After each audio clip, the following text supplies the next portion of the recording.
हर हर बम बम। हर हर बम बम।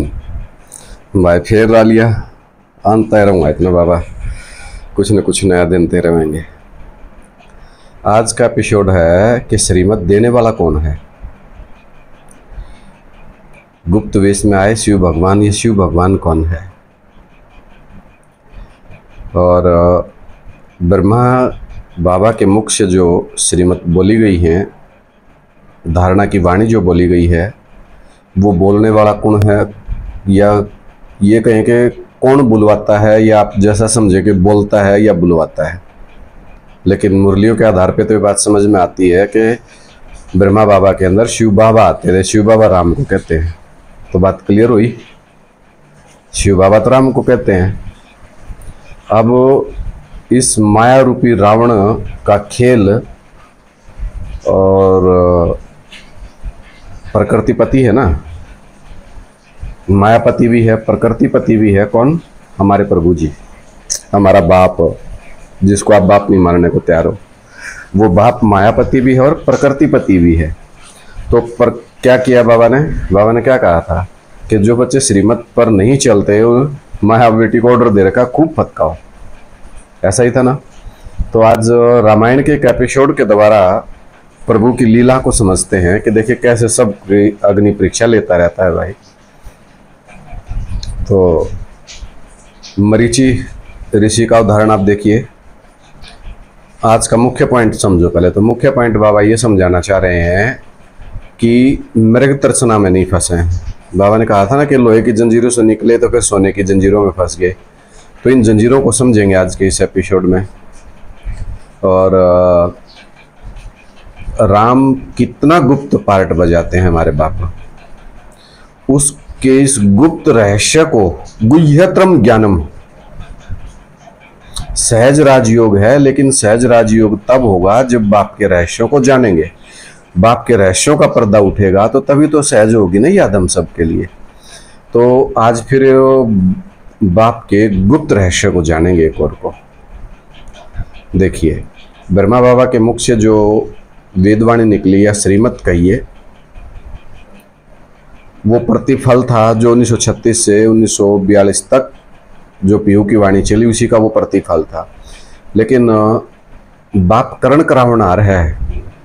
हमारा जो बाप है राम बाप, वो सदगति दाता है। उसको डायरेक्शंस का पता है, उसको विधि विधान का पता है। तो करता नहीं है, अकर्ता है। जन्मा नहीं है, अजन्मा है। वो हिरण्य गर्भ धारण करता है। कंस की जेल में आकर के वसुदेव के रूप में सब क्या का बम पाड़ दे, सब क्या पार निकाल जाता है। लेकिन करवाया किससे? ब्रह्मा बाबा से, अपने बच्चों से करवाता है। यानी कि कंस का खेल खत्म किससे करवाया? बच्चे को एक्सपर्ट किया ना, कामेंद्री पे जीत पाने के लिए। आप तो कर्ण करावनार है। वो प्रैक्टिकल में वो तो विश्व विजयी है, उसको इस दुनिया में कोई ना जीत सकता। तो अपने बच्चों से करवाता, अपने बच्चों को योग्य बनाना चाहता है। हर बाप की क्या तमन्ना होती है? हर बाप की एक ही इच्छा होती है कि उसके बच्चे खाने को माने के लायक बन जाएं, उसके बच्चे अपने बच्चों के लिए ज़्यादा से ज़्यादा प्रॉपर्टी इकट्ठी करूं। और यहाँ प्रॉपर्टी है ज्ञान की।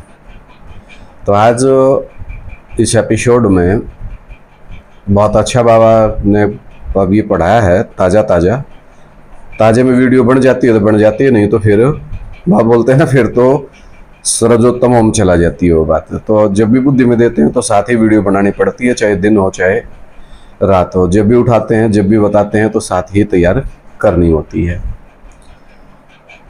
तो बाप ने अपनी माया को और प्रकृति को दोनों को खुला छोड़ रखा है बच्चों की परीक्षा लेने के लिए। और सारा ज्ञान ब्रह्मा बाबा के लिए है। राम जी तो गुप्त वेश में बैठे हैं, आराम से लबादा उड़ रहे हैं शिव का, और हम सब उसकी चक्री में फंसे हुए हैं। चक्री से निकालने का रास्ता भी वही बताता है बच्चों के द्वारा। सन शोज फादर, फादर शोज सन। तो यहाँ कोई मान मर्तबा लेने की कोशिश ना करें। बाप की पहचान ही नहीं है तो मान मर्तबे की बात तो बहुत दूर से गई। जो मान मर्तबा लेने गए थे वो मुंह लुटका के आवेंगे, माफीनामा भी देंगे, सारे काम करेंगे। तो भाई आज के इस एपिसोड में श्रीमत देने वाला कौन है, इस बात को समझें आप। जब वो राम जी वनवास में थे तो एक कुटिया बना रखी है, और उस कुटिया में सीता माता जी, राम, लक्ष्मण तीनों हैं। तो वहां पे मृचि ऋषि है एक, जिसको श्राप मिला हुआ है भगवान के हाथों, उसकी मुक्ति श्री राम जी के हाथों होनी थी। सबका सदगति दाता हमारी भी उसी से होगी। जब तक जितना लेट करते हैं उतना सदगति में लेट होते जा रहे हैं। तो वो मृचि ऋषि जो है एक सोने का मृग बन करके आ जाता है। अब राम जी की माया, वो तो सब जानता है क्या हो रहा है, लेकिन बच्चों की परीक्षा भी तो लेनी है। तो जो परीक्षा बाबा बोलते हैं कि सामने खड़ी है, दुनिया दुश्मन बनेगी, बाप को मत भूलना, वो परीक्षा यही है। अब यहाँ पे इस एपिसोड में समझें कि वो श्री राम जी तो सीता माता के कहने से कि नहीं ये मृग चाहिए सोने का, मुझे तो बहुत अच्छा लग रहा है, मुझे तो मृग चाहिए। मृग तृष्णा में सीता माता जी फंस गए। अब खेल तो सारा हमारे प्रभु का था, लीलाएं, सबकी परीक्षाएं लेनी है, कौन किस नंबर का मणका है क्या नहीं है। माला तो बाप बनावेगा ना, हम तो खेल खेल रहे हैं भाई। बच्चा बन के खेलन में जो स्वाद आ रहा है ना, वो बाप बनन में कौन आता, हम तो बच्चे ही ठीक। जय श्री राम। तो श्री राम जी चले गए मृग के पीछे, देखा ना हमने रामायण में, मृग के पीछे गए तो वो सारी प्रभु की लीला थी। तो तीर लागते हैं उस मृग का, निकला कौन, मरीचि ऋषि। मरीचि ऋषि ने क्या किया, हे लक्ष्मण, राम की आवाज में, वो तो षड्यंत्रकारी था। तो इस एपिसोड के द्वारा बाप ये हमें समझाना चाहता है, एक शिव बाबा दूसरा ना कोई, हमारे आसपास चारों तरफ जितने भी हैं बहुत बड़े षड्यंत्रकारी हैं, और वो हमारे साथ अपना बन के मायावी खेल खेल सकते हैं। दिखाई देंगे ब्राह्मण, रावण भी ब्राह्मण बन के ही सीता का हरण करके ले गया था।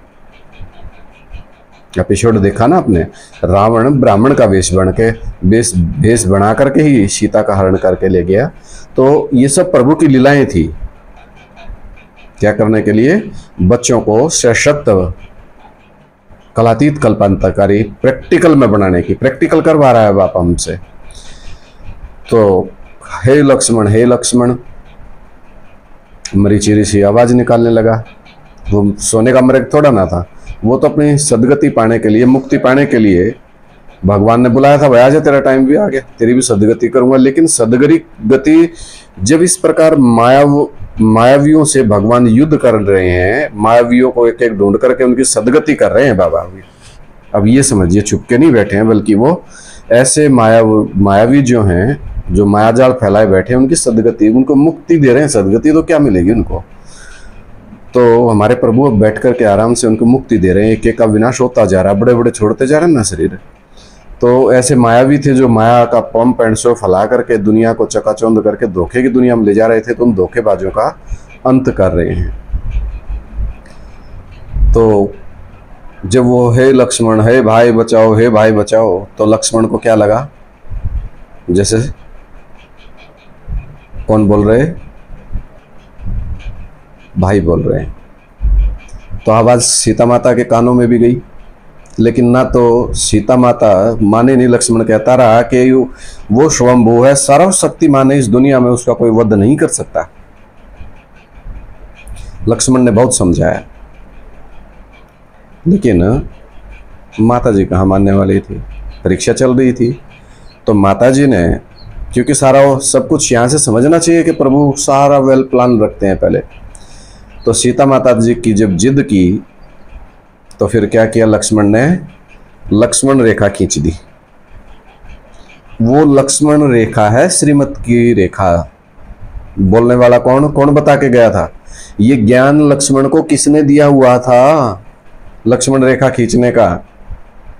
इस लक्ष्मण रेखा को कहो कि ये पांडवों का किला की बाहर की भी लक्ष्मण रेखा है, कि उसमें शुद्ध आत्मा ही पहुंच पाएंगी।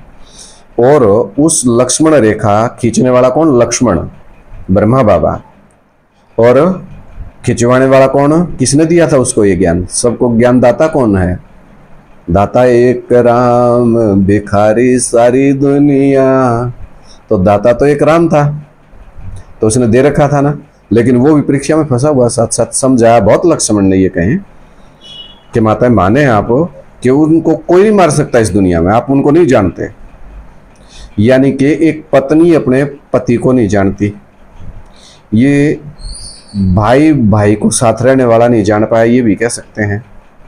तो प्रभु की लीलाएं समझने के लिए प्रभु में होना पड़ता है, प्रभु के अंदर घुसना पड़ता है, लवलीन होना पड़ता है। तो लक्ष्मण जी चले गए, तो हुआ क्या? पीछे से रावण पहुंचा। रावण ने पहुंच के क्या किया? श्रीमत की जो रेखा थी उसके अंदर, यानी कि पांडवों के किले के अंदर, श्रीमत में जो बंधे हुए हैं या पांडवों का जो आगे किला बनने वाला है उसके अंदर जो होंगे उनका कोई कुछ नहीं बिगाड़ पाएगा, जो बाप के दायरे में है। तो रावण ब्राह्मण का वेश बना करके आया और हरण करके ले गया। किसका? सीता का, नकली सीता का। एक सच्ची गीता, एक झूठी गीता। तुम योगा अग्नि में करो निवासा, तब तक करो निशाचर नाशा। इस बात को लक्ष्मण भी नहीं समझ पाया था कि सारा खेल क्या है कि तू भी भाग जाएगा, ये समझ के कि हाँ हो सकता है कोई खतरा हो गया हो, तो कहीं ना कहीं शक हो गया ना बाप पे। तो बाप पे उस शक की वजह से लक्ष्मण भी चला गया और पीछे से रावण को मौका मिल गया। रावण आया और सीता को उठा ले गया, तो श्रीमत की उल्लंघन हो गई। तो हम सब रावण की कैद में हैं भाई, हम सब श्रीमत, लगभग श्रीमत की उल्लंघन कर चुके। मैं कोई स्वच्छता नहीं हूँ। जिन्होंने श्रीमत का उल्लंघन किया, मृग तृष्णा में फंसे, वो सब रावण की कैद में हैं। इस रावण की कैद से छुड़ाने के लिए राम को रावण बनना पड़ता है। आया तथा समझ में कि भगवान कितना गुप्त तरीके से इस बात को सीता भी जानती थी। तो मृग तृष्णा को छोड़ो, लोभ लालच को छोड़ो, इन पदों का चक्कर छोड़ो, पहले प्रभु को जान तो लो अंदर तक। उनको अंदर तक जानने में जो मजा है, इतना और किसी बात में भी मजा कौन है जितना प्रभु में होने में है। फिर शूर्पणखा को देख लो। कुमारों के लिए एक बहुत अच्छी बात है समझ की, कि जो ये शूर्पणखाएं पूतनाएं हैं, बाबा क्या कहा, जो शूर्पणखाएं पूतनाएं हैं, हम भी सब पर बाबा चुंगल माया किसी को छोड़ती नहीं। बकसियो, मैं सम्मिलित हूँ। शुक्र इतना है बुद्धि काम कर रही है, बाप बैठ गए तो जो बंटवा रहे हैं, बनने लग रहे हैं, तो ज्ञानी समझण में आसानी हो रही है सबको। जिनका भला होता जा रहा है उनकी जय हो। तो शूर्पणखाएं पूतनाएं हैं, उनकी चक्री से बचना इतनी आसान नहीं होता है। बाबा ने बोला पवित्र नहीं है पूतना माना, शूर्पणखा नाक कटा ही ना। तो कुमारों के लिए ये सबसे अच्छी बात है कि वो डोरा डालते हैं और फंस जाते हैं। तो महाकाली की चक्री से बचने के लिए इस बात का ध्यान रखें कि शूर्पणखाओं पूतनाओं से सावधान रहें, क्योंकि वो दरबार लगा के बैठ जाते हैं। लेकिन लक्ष्मण ने क्या किया? नाक काट दी। तो ऐसे शूर्पणखाओं पूतनाओं के चंगुल से बचना, नाक काट देनी है। अब उसका बदला लेने के लिए ये सब कथा कहानियां हैं, लेकिन इस कथाओं के अंदर उन तथ्यों के द्वारा प्रभु की लीला को समझा जा सकता है। तो आज की इस प्रभु की लीला द्वारा आप प्रभु श्री राम के बारे में कुछ जान पाए हों तो कमेंट करके बताना कि आज की इस वीडियो से आपने प्रभु श्री राम के गुप्त कार्यों को समझने में कितनी सहायता मिली। हर हर महादेव।